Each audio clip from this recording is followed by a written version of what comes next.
যেটি সরকার কর্তৃক আইনগতভাবে নিষিদ্ধ, সেটা আমার সরকার নিষিদ্ধ করে নাই, সেটা করেছিল তত্ত্বাবধায়ক আমলের যে আন্দোলনের ফসল ইউনূস সরকার।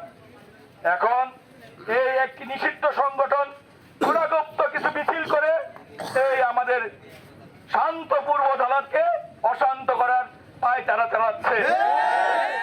আমি আপনাদের সাবধান করে বলে দিতে চাই, আপনারা যে যার আত্মীয়ই হন না কেন, যে যাকে পৃষ্ঠপোষকতা দিয়ে থাকুক না কেন, বাংলাদেশ জাতীয়তাবাদী দল বিএনপি থেকে বড় নেতা কেউ নাই।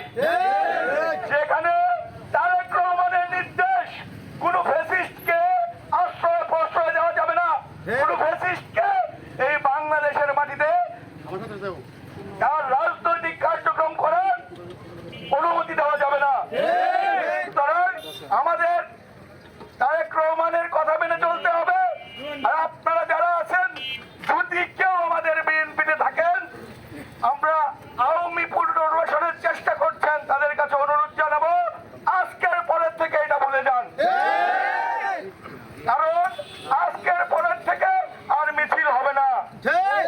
কি হবে এটা পূর্বদলা জনগণ দেখবে ইনশাল্লাহ। ছাত্রলীগের কালো হাত, যুবলীগের কালো হাত, আওয়ামী লীগের কালো হাত, লীগের কালো হাত, ছাত্রলীগের কালো হাত, ঘুরিয়ে দাও। যারা এত কষ্ট করে খুব অল্প সময়ের মধ্যে আমরা 6টার সময় একটা চিন্তা ভাবনা করছি। আপনারা যারা আসছেন সবাইকে ধন্যবাদ জানাচ্ছি। আবার দেখা হবে আপনাদের সাথে, আবারও কোনো রাজপথে স্লোগানে কথা হবে ইনশাল্লাহ। আসসালামু আলাইকুম।